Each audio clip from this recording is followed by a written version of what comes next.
Jo, jo.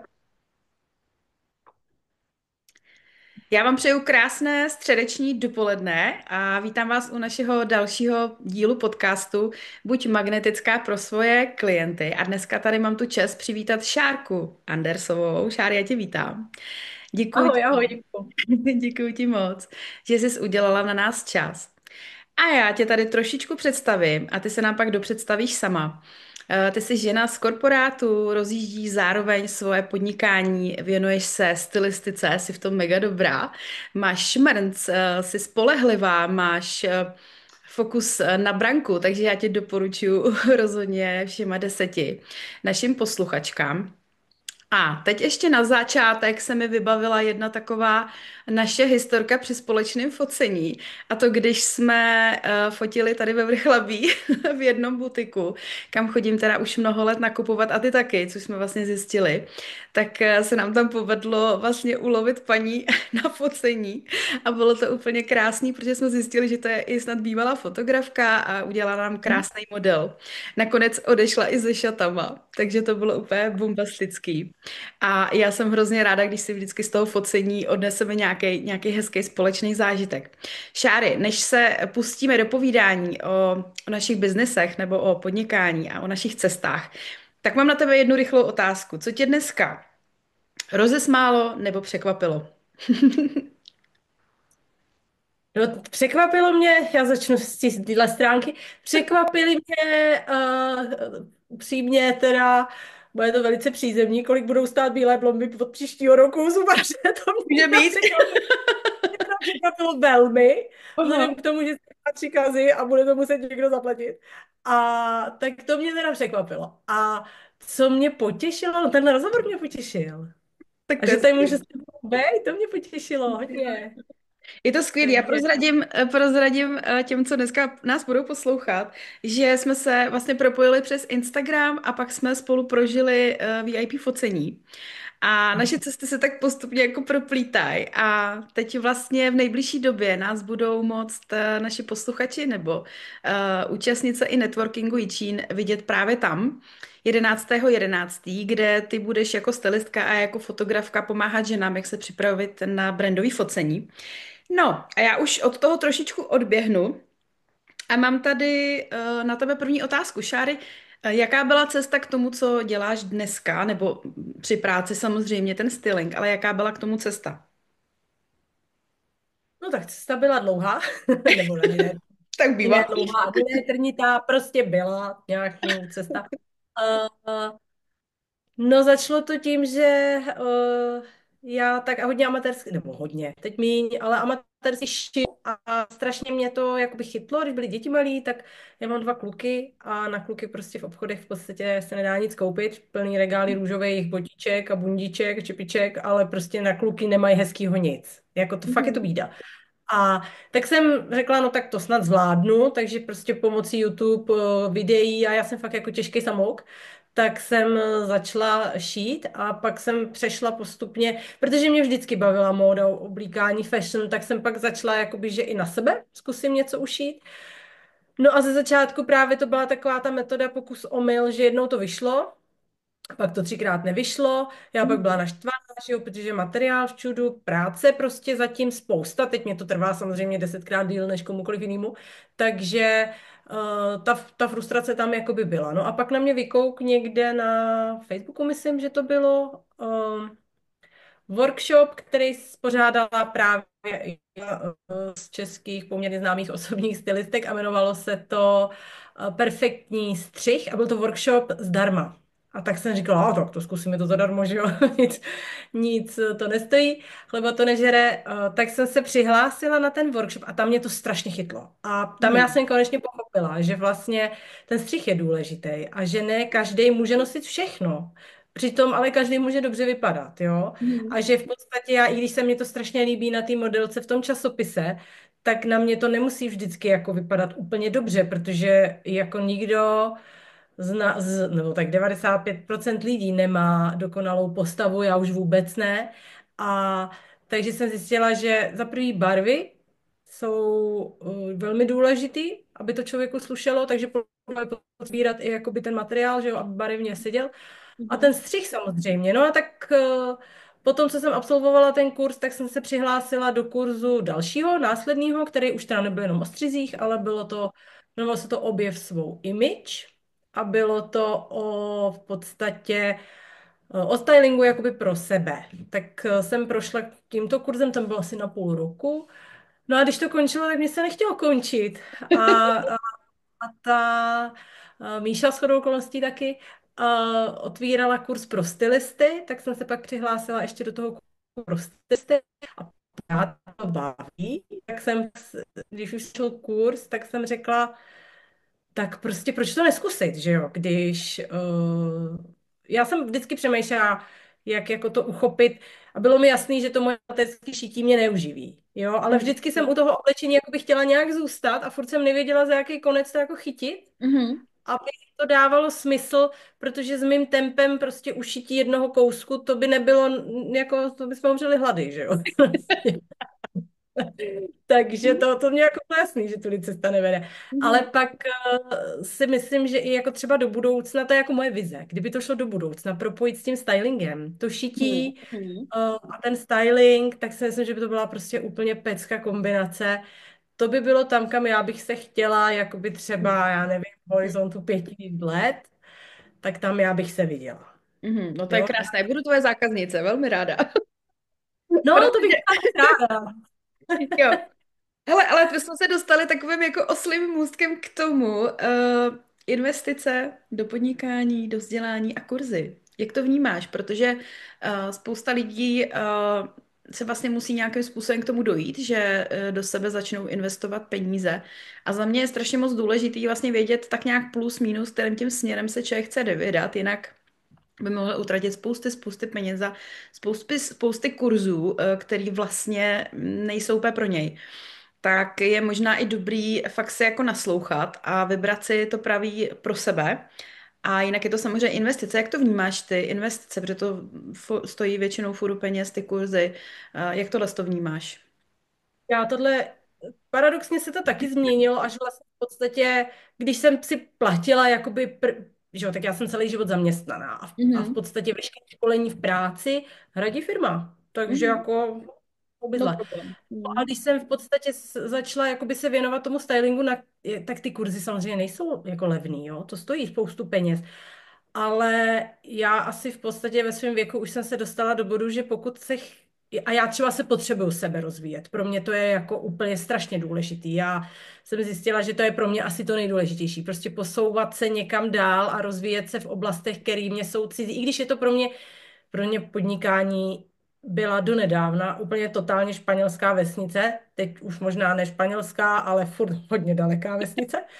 A, ale mě to je jako, já to beru jako hroznou výzvu. A takže v podstatě já všechny tyhle já si myslím, že investice do sebe a do svého seberozvoje za to vždycky stojí. Samozřejmě v dnešní době těch kurzů je kvanta, jak jsi říkala, jo. To je. A je potřeba si trošku vybírat, no. Je potřeba Mhm.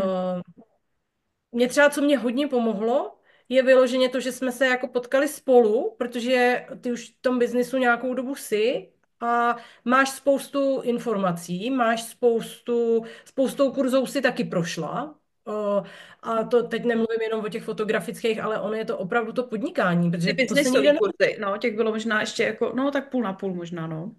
ono to je prostě, jako člověk musí být napůl právník, napůl účetní, napůl prostě marketér, Psycholog, že jo? psycholog. No, tam je to prostě strašná kvanta. Takže ajťák. Grafik. Ty techniky tam je hodně. Takže je určitě dobrý. Já tě v tom mám takovou jako mentora nebo takovou prostě bojku, že když nevím, tak si jdu zeptat. No, tak já opravdu to jako, já to myslím vážně, protože já jsem se v podstatě, a o tom to jako je, že člověk, já se do nedávna pohybovala pouze jakoby v zaměstnání a tím Mhm. pádem Mhm. tam jako s většinou lidí, kteří jsou zaměstnaní, protože Mhm. to tak je. Já s Přesně, jinýma no. lidma v podstatě nepřijdu do kontaktu, jo. A pro mě, já jsem jako strašně ráda, že jsme se potkali a že jsi taková, jaká seš a že je to fajn a že prostě poradíš. Takže Tohle je určitě důležité, mít někoho, kdo má trochu zkušeností, aby člověk nekoupil prostě každou kravinu s odpuštěním, která prostě na tebe vyskočí na internetu, protože je jich tam kvanta. Hele, ale rozhodně jo, Šáry, protože i to podnikání je nejenom, že to je obrovský jako seberozvoj a vlastně pořád se učíš něco nového a překonáváš a vlastně jako jdeš po těch schůdečkách, ale je to i o vztazích, o těch propojeních, protože člověk, já si vlastně pamatuju z té práce, že měla jsem nějaký daný režim. Jo, od 6 do 2, do 10, tam jsem měla nějakou práci, věděla jsem jako tak nějak, co bude a vlastně někdo druhý to za mě naplánoval a já jsem to tam jenom jako odpracovala. Přišla jsem domů, měla jsem jako volníčko, ale jakoby tady jsem v podstatě, když já pracuji, tak já jsem hodně u počítače. Propagace, grafika, prostě úpravy fotek, editace, to jsou prostě hodiny a hodiny práce, kdy já jsem tady fakt jako sama. A je to takový jako hodně osamocený, zvlášť třeba online podnikání a takový ty kontakty, kdy jsem se běžně potkávala s mnoha lidma denně, tak ty teďko jako nemám. Takže ty vazby v tomhletom případě jsou za mě úplně jako strašně důležitý, aby se člověk z toho nezblástil. Aby se mohl někoho na něco zeptat a prostě nejsme všichni vševědoucí a všechno není jenom za peníze. Jo, je dobrý mít nějaký business kámošky, každá něco umíme. Takže to je fakt jako hezký, že jsi to zmínila. No jak prosím tě kloubíš práci v korporátu s podnikáním? Já si myslím, že to musí být dost náročný. No, Řekni je nám to to úplně na náročné. rovinu. Teda poslední třeba minulý týden byl úplně šílený, ale je to, jsou lepší dny, horší dny, mně se to teď sešlo, teda úplně jako všechno špatně, co mohlo být, tak se stalo, tak já doufám, že už teď to máme vybráno z líp, ale Rozhodně. je to náročný, no tak to víš, že to je náročný, prostě a teď ještě, já teda bohužel nemám tu práci od 6 do 2, já prostě mám velkou výhodu pružnou pracovní dobu, což je výhodný jenom do určité míry, přesně tak, jo. A, a a 2 malí děti k tomu, nebo malý, no tak k tomu většímu už je 17, ale tomu malému je prostě 9 a Hmm. ten má teďka vyloženě obdobíčko, jakože nikdo by mi ho nezáviděl, jo, takže je toho prostě nad hlavu, a tak snažím se, no, tak snažím se si občas vzít nějaký volno, Hmm. snažím se to prostě po večerech, ale to není dobře. Já to jako cítím, že to není dobře. Jako z Já tomu, dlouhodobého hlediska určitě ne, ale ono k tomu dojdeš prostě. Ono tě ono to to je neudržitelné, dlouhodobě to je naputuje neudržitelné. někam jinam potom už. Já jako furt nemám, ještě jsem se nerozhodla, že úplně tu práci opustím, Hmm. ale myslím si, že pokud chce člověk dělat to podnikání jakoby dobře, tak nejde sedět jedním zadkem na 2 židlích. Ale Prostě to nejde, nejde. nejde. Nejde. Šáry, já ti to můžu potvrdit, že já jsem měla to štěstí, že mě vyhodili. Teda ne, nevyhodili, ale jako naše firma skončila, takže já jsem konečně mohla jako do toho šlápnout, jo. Ale kdyby to bylo při práci, tak rozhodně nejsem tam, kde jsem, protože bych to nedala, jo. Je to fakt náročný. Takže to máš určitě pravdu. Hele, a teď bych se pomalečku jako přesunula k tomu tvýmu tématu stylingu. Nás si budou moc ženy ochutnat právě v Číně, chystáš tam pro ně krásný workshop, budeme tam nějak spolu kooperovat a chceme to pojmout jako takový ženský dopoledne, kdy ty ženy budou moc vlastně pochopit, že styling nemusí být nic tak pro ně vzdáleného, složitého, náročného. Můžeš jim tam dát různý typy. Já jim tam budu dávat tipy, jak se vlastně připravit na focení, co je vhodný, co třeba ne, na co myslet a tak. A tak to jsme tady trošičku uvedli, že si nás můžou ženy ochutnat naživo, už se na to strašně moc těším a jste všechny moc, moc, moc srdečně zvaný, bude to příjemný ženský plynutí. A já tě v tomhletom ohledu poprosím, jestli by si nám třeba zkusila povědět o tom, jaký je největší mýtus, nebo s čím se vlastně nejčastěji setkáváš jako s mýtem ohledně stylingu vzhledem vlastně ke klientkám, nebo to, co se k tobě zpětně jako dostává od lidí.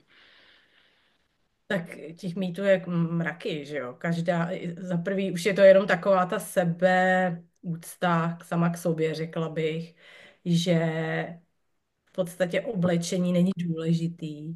Hmm. Já jsem si důležitý. A nejenom oblečení, že je prostě důležitý, jak vypadá člověk, jestli má upravený vlasy, jestli má čistý nehty, jestli má čistý boty, prostě je Hmm. to důležitý. I když nám třeba doma říkali, že to je povrchní věc, není. Já teď Hmm. jsem zrovna to četla nějakou studii, snad jenom 20% lidí vnímají to, co říkáme. Zbytek je to, jak působíme, jak vypadáme, jo. Takže já si myslím, že tohle je prostě první velký mýtus, že ženy obecně dávají přednost všemu, jenom ne sobě.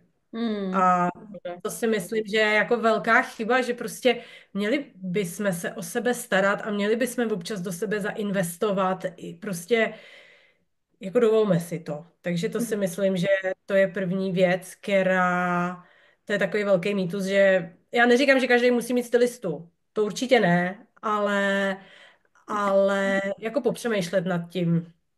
Jo, a myslím si, že každá máme doma oblečení kvanta, plný skříně a je dobrý naučit se nějaký pravidla a ono to třeba jako pomůže. Takže to si myslím, že je jedna věc. Pak samozřejmě barvy, jo, každá druhá si myslí, že je tlustá a že má velký břicho a velký prsa, velký zadek, já nevím co velkýho, Hmm. a že musí nosit černou barvu, protože ta zeštihluje, nejenom černá zeštihluje tmavý barvy obecně, takže to je taky jeden z takových mýtů. Tričko přes kalhoty, pro Bůh, Ježíš Maria, když to tričko přerveš prostě přes ty džíny a máš ho až do půlky stehen, ono se to neschová. Ono to je prostě jenom víc vidět všechno, jo. Takže taky na to pozor. No velký téma. Legíny a skinny jeans třeba, to hej bez internetem, myslím, že jestli někdo sleduje nějaký stylisty, tak je tábor, který říká ano, já říkám spíš ne. Hmm. Je to jako, není to pro každýho a pokud může si to teda oblíct i každý, ale to už pak teda musí být člověk pokročilej v tom stylingu, aby to prostě vypadalo By dobře. to dobře nakombinoval. Hmm. No, no, no, takže si myslím, že jako určitě bych to nezařazovala třeba do skříně jako běžný kousek k oblíkání na každý den, protože zbytečně si tím budeme jako dělat hlavu. Hmm. Jo, jsou jednodušší věci, jednodušší kalhoty, jednodušší střihy a Hmm. má to větší parádu, než se prostě soukat do skinny jeans. Jen proto Hmm. obecně si myslím, že ženy našeho věku už se nemusí oblíkat do toho, co frčí. Hmm. Prostě pořiďme si kvalitní věci, zkombinujme tu skříň tak, aby fungovala i za 10 let. S tím, Hmm. že prostě se občas třeba jednou za rok zainvestuje, já nevím, do kašmírového svetříku, ale on fakt vydrží 10 let. Jo, to. Jo. Hmm. Hmm. Hele, Když se já koupí do... teda, když o tom takhle mluvíš, když do toho skáču, já si právě říkám, já jsem byla vždycky takovej ten jako sportovní typ, jo, takže když mi někdo řekne Gore-Tex a hory a boty, tak to jako mám výbavu prostě tady asi na 50 let dopředu, ale i jsem se vždycky ráda oblíkala, vždycky jsem měla ve skříni spoustu elegantních věcí, mám ráda šaty hodně a tak. Posledních asi 2, 3 letech. Paradoxně s tím podnikáním, jak jsem prostě byla jako fakt strašně všeho bylo hodně, tak jsem vlastně jako na tuhle linku úplně zapomněla. A najednou jsem se jako probudila a zjistila jsem, ty bláhortě, já jakoby se moc jako ani nenamaluju, tam je mi jedno, že jdu v teplákách, tam je to. A říkala jsem si, musím taky na tom zapracovat a je fakt, že jsem si vždycky říkala, no tak dotáme nějaký setkání, mám si džíny a prostě nějakou halenku. Ale je fakt, že dopřát si prostě se opečovat. Já si teda ráda udělám i ten make-up, protože mám třeba problematickou pleť. Fakt jako učešu si vlasy, protože mám jemný a když se vyfoukám, vypadá to líp. A myslím si, že nejenom pro náš pocit, protože často když jsou i takový třeba chmurnější dny, tak mi někdy pomůže ráno se takhle nahodit, jo? Prostě upravit se a třeba jít i vlastně jako do práce. Vlastně v tom pokoji, kde pracuju, tak si k tomu počítači sednout, mít kolem sebe jako pořádek a třeba se i jako takhle opečovat. Jo, a nedej vlastně na to, že jsi třeba jenom doma, nebo zrovna nejdeš do nějaký velké společnosti, ale myslím si, že to je nejenom vzhledem k nám, to, že ty ženy si dovolí se o sebe takhle starat, ale že to působí právě i navenek, když přijdeš do nějaké společnosti asi upravená, tak vlastně tím ukazuješ i nějakým způsobem úctu k těm ostatním lidem, že ti prostě záleží na tom, že tam někdo bude, aby se s tebou cítil dobře, tak jak říkáš, v podstatě je to hodně stejný jako před tím focením, mít upravený ruce, čistý oblečení, nemusí to být o luxusu, ale prostě nějaký ten svůj, už by člověk mohl vědět ten svůj střih a nějaký barvy, takže si myslím, že ta stylistika je úplně super v tom, že ti pak tohle to může vlastně jako skorigovat, takže já bych se tě, Šáry, i zeptala třeba na to, co konkrétního od tebe ženy můžou dostat. Jako vlastně, co všechno nabízíš za služby. Tak já, co se týče stylingu, tak v podstatě takový jakoby asi kompletní balíček. Já vyjmenuju ty služby s tím, že dá se to kombinovat podle potřeby, jo? Že dá se to pořídit jako, že prostě VIP balíček, který bude komplet od A do Z, když opravdu si někdo neví vůbec rady, ale dá se domluvit i třeba jenom konzultace na téma barvy, nebo jenom střih, nebo jenom styl třeba, protože spousta lidí neví, co to je styl. Jo, já nemám žádný styl, každá máme. Ty jsi to Mhm, třeba řekla. Ty jsi prostě sportovnější, ale máš ráda i eleganci. To už je určitý styl prostě, jo. mhm. A můžeš jít prostě sportovně oblečená, ale furt jako částečně elegantně. Ty to umíš třeba. To umíš, Jo? protože ty jsi sáčka, ty to umíš se oblíknout. Jako, přesně, to je přesně ten tvůj styl, jo? A každá ho máme jedinečný, takže to je taky jedna ze služeb, který nabízím. Pak určitě nákupy, když někdo potřebuje poradit. Třídění šatníku bývá docela oblíbená služba, Mhm. protože den to nerado dělá, to teda za prvý, a za další si neví rady kolikrát, protože někdy ty skříně praskají fakt ve švech. A mě vždycky fascinují ty klientky. Já tady nic nemám, to bude rychlý. A minule jsem přijela k taky mladý paní do Hradce a tam měla, a já říkám, ty toho máš málo? A ona mi říká, no já jsem si myslela, že toho mám málo, ale když jsem to vyndala všechno na ten gauč a ona toho měla opravdu plný gauč v obýváku, Já bych jo. A chtěla já dva říkám, gauče, jako to je no, hrozný. a to ona tam neměla všechno, ona fakt měla jenom jako část, jo. Takže jsme prostě to, co bylo to, a pak mě ještě říká, a mělo by ti se podíváš a ty ještě mám v ložnici, jo.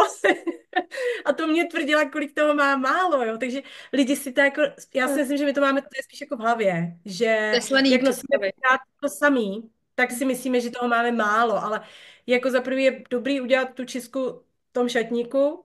Ono je to i terapeutická záležitost. V Ano, podstatě rozhodně na psychiku. Je to... já se cítím jako dobře, když to provětrám. A já třeba opravdu, teda teď jsem měla trošku zpoždění, většinou se snažím to dělat, jak se mění ty sezóny, ale už mě to prostě dohnalo, protože ty skříně fakt mají limit nějaký, Mm. ty byty, baráky mají limit a takže já se snažím třeba prostě na jaře uklidit zimní věci, vyndat jaro, léto, tam to strčím někam dozadu nebo nahoru, prostě abych Mm. v té úrovni těch očí měla to, co mám. A zároveň já to taky jako zapomenu, to, co tam mám na léto. No jasně, Já to jo. vždycky, já vždycky říkám, že já nemám co na sebe. A pak to začnu vyndávat a říkám, jo, tohle Já vlastně, to tohle. vždycky objevím takový poklad, a říkám, ježíš, tohle tričko jsem rok neviděla. Takže A to jako je třídění pecka. šatníku, pak určitě jsem schopná pomoct s nějakým poradenstvím před focením. To třeba si myslím, že je super, když si ty ženy neví rady, jako když jsou to třeba podnikatelky, potřebují to spojit právě s tím brandem té firmy. Jako, tohle si myslím, že je strašně To podceňovaná bych věc. bych se tady zastavila, Šáry, protože my i plánujeme nějakou spolupráci. Já totiž mám spoustu žen, některý to řeší více, některý méně, ale některé ženy, třeba podnikatelky, které jako staví nový weby a dělají kompletní rebranding, anebo úplně dělají to celý od začátku a už znají svoje brandové barvy a už vlastně jakoby staví loga a stránky a všechno možný. A najednou se k tomu ještě přidá focení a přidá se k tomu ještě vlastně to v oblečení. A já jsem zažila asi dvě klientky, které říkali, hele, já se z toho normálně zblázním. Je toho fakt hodně a já chci, aby to na to focení fakt bylo jako super, že jo, aby to bylo už v těch barvách a tak. Takže my plánujeme i nějakou takovouhle spolupráci pro moje klientky, že si můžou vlastně s tebou domluvit nějakou tuhle spolupráci ohledně přípravy na to focení a mně přijde, že když už člověk do toho investuje, do toho brandu, jako, tak pojďme to udělat fakt, ať to má jako říz, ať to má šmrnc a je to fakt pěkný. Ty umíš krásně poradit, máš oko právě i na ty drobnosti, jenom na to, jenom co udělá pásek nebo dobrý střih, barva.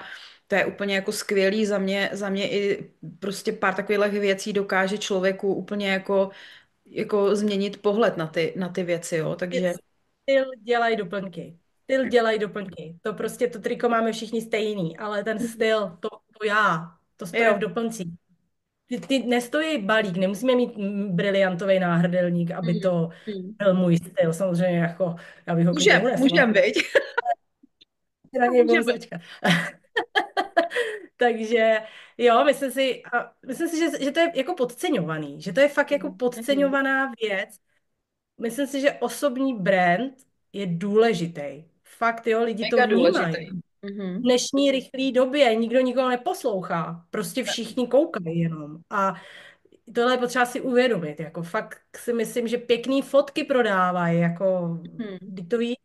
Ale mám A zkušenost opravdu, že to holky úplně vystřelí a pak jsou hrozně rádi, když jsme dali tomu té přípravě ten čas. Oni někdy se lidi diví, a jako na to nemám moc náladu a nečtou si třeba, co jim člověk pošle, ale pak jsou jako rádi, protože najednou vidějí, že když to nepodcenějí, tak ten výsledek je fakt top, jo? Že ty fotky potom je no, vystřelají, mají chuť prodávat, mají chuť to dávat ven, takže to je, ten vizuál je jako dneska top.